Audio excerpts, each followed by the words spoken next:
So there have been dramatic scenes in both London and Bristol over the Black Lives Matter protests. Just a point of fact to start off with, the protests are technically against the law because they're violating the social distancing guidelines very clearly. These haven't been authorised, and although in a democracy we value peaceful freedom of expression and dissent, which is extremely important, these are exceptional circumstances. We are in the middle of a pandemic, and it's known that the virus is spread by not observing social distancing. Um, a Pakistani friend of mine recently pointed out that in a few days, if we see a big spike in BME deaths, um, can it be reasonably looked at that this is, these large protests might be playing a role, or a few weeks rather, it would take time for the virus to take effect. Even though the death toll has been relatively low among young people, most of the fatalities have been older people, they could still spread it to parents. So they're wearing masks, but it's technically, going against the rules.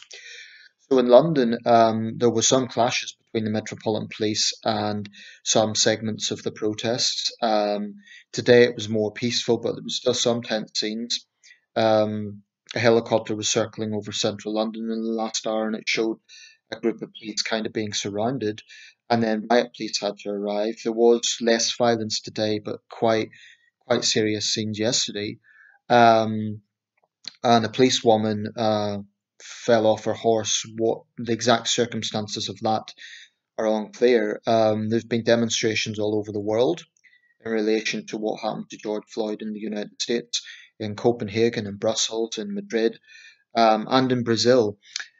In some cases, they've been locally contextualized. So, for example, in Brazil, that's a country that has a rampant problem with police killing people. So the protests were localized in a sense against Bolsonaro and against the situation there.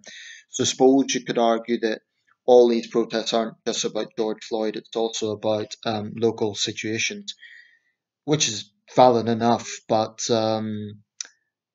I still have, in fact, the BBC is covering the Brazilian anti-racism protests right now. Now in Bristol, Black Lives Matter demonstrators have dramatically toppled the statue of Edward Colston. I've only been to Bristol once, but anyone who's been to Bristol knows that his name is widespread throughout the city. He's one of the city's better known historic figures. There's a Colston Tower. There is other things around Bristol named after Colston. He was known as a philanthropist, but here's the catch: he was also a slave trader. So this is what the Wikipedia article states. I'm just going to read out the first paragraph. Edward Colston, 1636 to 1721, was an English slave trader, merchant, philanthropist, and member of Parliament. He supported and endowed schools, almshouses, hospitals, and churches in Bristol, London, and elsewhere. His name is commemorated in several Bristol landmark streets, free schools, and the Colston bun. Not sure what that is. It's a local delicacy. Many of his charitable foundations still survive. A portion of his wealth was acquired through the trade and exploitation of slaves. Now, this wasn't some low-level slave trader. It's thought that up to 80,000 people passed through Colston Town. So he was you know, definitely on the higher end of the scale. There's no secret that Bristol is a city in which the wealth was built on the back of the slave trade, along with Liverpool and other cities. But nevertheless, the scenes were dramatic. The protesters got some sort of rope over the statue. It's almost like the scenes of toppling a dictator in parts of the Middle East. They got some sort of rope or pulley around the statue. They dragged it down and they threw it into Bristol Harbour. The plinth had also been vandalised. The statue itself had been spray painted. Priti Patel has been very vocal in her criticism of this. She called it pure vandalism, and the police are investigating it because it was a criminal act. Whatever you think of the rights and wrongs, it was technically a criminal act. It was vandalism. This is what the article says a bit about this statue. Um, so the statue was put up in 1895. and it was originally designed by John Cassidy, put up in Bristol city centre. And it was commemorating Colston's philanthropy. It totally, exonerated his role in slavery. But in more recent history, it's been controversial. A poll taken by the Bristol Post in 2014 found that 56% of respondents felt it should stay, 44% wanted it to go. This was out of 1,100 respondents, as polled by the Bristol Post. Others call for a memorial plaque honouring the victims of slavery to be fitted to a statue. I think that might have been a good compromise. So, in July 2018, Bristol City Council, which was responsible for the statue, made a planning application to add a second plaque which would add to the public knowledge about Colston, including his philanthropy, but also his involvement in slave trading. Although the initial wording suggests it came in for significant criticism and rewording took place, the initial wording of the second plaque to be put on the statue and his brief tenure as a Tory MP for Bristol, um, criticised philanthropy as religiously selective. Some local groups criticised the wording as divisive, and a Bristol Conservative Council called the wording revisionist and historically illiterate. A second version, co-written by an associate professor of history at the University of Bristol, and I believe she's just been interviewed on the BBC. I'm not sure if it's the same person, but it may be her. Um, um, Noted he was now considered controversial. This wording was edited by a former curator at the Bristol Museum and Art Gallery, creating a third proposal that was backed by Bristol Civic Society. However, this wording was criticised by Dr. Madge Dresser, the historian behind the second proposal. I believe it was her. She was just interviewed as a sanitised version of history, arguing the wording minimised Colston's role, omitted the number of child slaves, and focused on West Africans as the original enslavers. Reporting also noted the third version was written by a member of the Society of Merchant Venturers. The final version of the wording with further changes was eventually agreed, and a bronze plaque with was cast with wording as follows. I'm reading all this out because I think it's significant. Edward Colston, 1636 to 1721, MP for Bristol between 1710 and 1713, was one of the city's greatest benefactors. He supported and endowed schools, almshouses, hospitals, and churches in Bristol, London, and elsewhere. Many of his charitable foundations continue. This statue was erected in 1895 to commemorate his philanthropy. A significant proportion of Colston's wealth came from investments in slave trading, sugar, and other slave-produced goods. As an official of the Royal African Company from 1680 to 1692, he was also involved in the transportation of approximately 84,000 enslaved African men, women, and young children, of whom 19,000 died in voyages from West Africa to the Caribbean and the Americas. However, after being cast, the installation of the plaque was vetoed in March 2019 by Bristol's mayor at the time, Marvin Rees, who criticised the role of the Society of Merchant Ventures in creating the wording. A statement from the mayor's office called the wording unacceptable, and claimed Rees had not been consulted and promised to continue work on a second plaque. And then it includes the events of today. Um, Historian and television presenter David Olusoga commented that it should have been taken down earlier, saying statues are about saying this was a great man who did great things. This is not true. He, Colson, was a slave trader and murderer. Home Secretary Priti Patel called the toppling utterly disgraceful, saying that it speaks to the acts of public disorder that have become a distraction from the cause people are protesting about. And like I say, many things in Bristol are named after him: Colston Tower, Colston Hall, Colston Avenue, Colston Street, Colston Girls' School, Colston School, many, many other things. Right, so here's the thing. Firstly, there's a practical thing. It's going to cause pollution in the River Avon. I mean, it's a metal statue. It's going to cause, presumably, it's going to rust, or at least it's going to be a barrier to boating on the Avon. So that's just, it's vandalism, whatever way you look at it. I think what the historian proposed might have been a good compromise. Create a museum of slavery in Bristol and maybe put the statue there. The problem with just tearing it down like that, apart from creating a big mess, is it just looks like anarchy. And where do you draw a line with that? I mean, someone pointed out when this was reported on LBC, so do you go to Rome and tear down all the buildings there, given that a lot of them were built by slave labour in ancient Rome? No, it was a lot further back, obviously. But I think trying to whitewash history, or trying to not whitewash history rather, but trying to sanitize history, can almost be like implying the negative sides of history didn't happen. So I am absolutely in favour of someone like Colston's whole record being shown. If, for example, the original Victorian statute totally ignored his role in the slave trade, that was wrong. It's, whitewashing his record in an evil trade. But I'm not so sure that I agree with this sort of tactic of just ripping down statues. By the way, the Churchill statue got vandalised, and also this bit really got me. In Washington, D.C., the Goddess of Democracy statue was vandalised. This was put up in 1989 to commemorate the victims of the Tiananmen Square massacre in China. Um, History is not tidy. History often is complex, and often great figures do have a dark side. There's no question about it. Churchill, for example, almost certainly had some views that would certainly be seen as racist by today's standards. Churchill was not a perfect figure. He had a controversial side, but it doesn't change the fact that his wartime leadership um, absolutely saved this country. It's irrefutable. Um, and the problem with this sort of move of trying to just tear down all statues that might be associated with negative aspects of history. I think a compromise would have been having that plaque to say, well, look, this man did benefit the city, did do great things for Bristol, but he also profited from an evil trade, which is a far less noble side of his life, and that side should be known.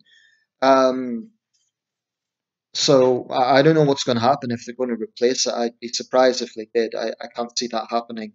But the way this was done, I mean, it was just spray painted. It was dragged. It was almost like the scenes of Saddam Hussein being toppled in Baghdad. And my concern is, where do you draw a line with this sort of thinking? Because I mean, Britain as a power, came from the British Empire. We became a great power because of how the British Empire gained wealth, and some of that was by slavery. So, do we now basically tear down every public building in the country because a lot of it came from the slave trade? I mean, that's an oversimplification on my part, of course. I just don't know where these protests are heading, and I do not like the export of the racial tensions that are going on in the United States being brought over here. I also have a big problem with some of the message of the protesters. I've seen Black Lives Matter protesters hold up signs saying, for example, it happened in Haiti 200 years ago, it can happen here. The insinuation there was a reference to the fact that Haiti became the first black republic, and there was a very bloody uprising against the white inhabitants of Haiti, very bloody. A lot of people were killed. Now, to me, that's an incitement to violence. Um, it also ignores the fact that Haiti today is the poorest country in the Western Hemisphere, and much of Haiti's problems came about from its two black dictators, the Duvaliers. Um, the worst act of racial violence, arguably, in modern times. There's nothing that's happened in the United States or Brazil or the UK, but the Rwandan genocide. Now, people would say, oh, well, that was black Africans killing black Africans. Make no mistake about it, it was absolutely based on ethnic hatred. The Hutus believed that the Tutsis were favoured by the Belgian colonists. There were said to be physical differences. The Tutsis were said to be taller. 500,000 to 1 million people slaughtered over 8 months of 1994. The worst act of ethnic violence in modern world history anywhere in the world. I'm talking the last 3 decades. So if the mantra is about Black Lives Matter and about, for example, because often this goes to the problems of Africa, and it says, well, Africa's been raped by Europe and European empires for years, so let's be angry at Europe. But the problem with this narrative, it totally ignores the fact that corrupt African dictators like Robert Mugabe absolutely destroyed their countries. This is the problem I have with the current narrative. It overly simplifies things. I don't have any problem with someone like Edward Colston's negative record being shown. I don't even have a problem with people saying the British Empire was partly built on the backs of slaves. It was. There's no escaping that. But you know what? So was the Roman Empire, and so was every hegemony in world history. Why is there a unique focus on European powers? Why is the Arab slave trade totally ignored? I mean, these are uncomfortable questions that seem to me to be ignored by the left, by those who want to absolutely have a situation where the entire narrative of our history is one of white guilt. So I'm not in denial about the evils of the transatlantic slave trade. What I'm saying, though, is that history isn't black and white. And if you look at the world today, there is more slaves in the world today than there was in that Atlantic Triangle. Doesn't mean that was okay, but where's the outrage and the anger about slavery today? By the way, one of the worst offenders is the West African country of Mauritania. And another point about the transatlantic slave trade, the fact of the matter is it was a trade. So why is there no attention paid to African chieftains who sold their fellow Africans? That's not whataboutery, that's not finding excuses, it's part of the history. Now, Black Lives Matter totally ignores that because they don't want to accept that there were black Africans who cared nothing for their fellow human beings and who, you know, worked with those white slavers. Um, I'm going to close with just one other thought. There's so many things to say around this. All these white liberals who are kind of joining the protests and going out of their way to show that they're allies. There was a book recently published. It was called "Why I No Longer Speak to White People About Race" by Renee Ado Lodge, and she is a Pan-Africanist who lives in London. She's a young woman. She's only in her 20s. Now, why I no longer speak to white people about race. White people. Not white racists. White people in general. This was sold in Waterstones, which I really didn't like because very clearly, if you had a book saying why I no longer speak to black people about race, because I don't want to be called a racist, or you had some sort of narrative like that, it wouldn't matter what was inside. No publisher would touch it. So I feel that minority racists get a free pass because they get to hide behind this victimhood narrative, and it is so toxic. Some of the interviews of the protesters today was like, "Oh, we've bottled up all this rage at white oppression," and it just seems to me that the narrative is a very dangerously simplistic one. Black people are oppressed, white people are the oppressors, and that's it. I'm not going to say that the situation is perfect today. I'm not going to say that at all. I don't believe it is. I believe there are a lot of legitimate concerns that minority communities have. Um, but it worries me, this oversimplification of things, because all that does is breed resentment. I believe this sort of identity politics is totally toxic. And I believe if you're white and you say that, you're a charlatan, you know, you're in denial, you're a white supremacist, you're, even if they don't outright accuse you of racism, they will accuse you of downplaying racism.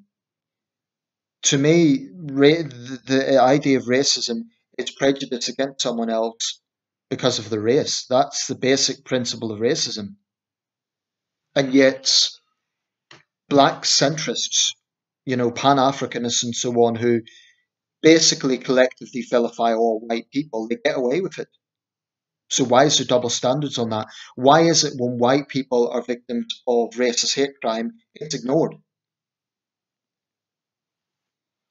I am not a white identitarian. I am not proud of being white, and I'm not one of these people that you know talks about white pride or thinks that white people are being persecuted. I don't think white people are being persecuted, but I do think there are double standards.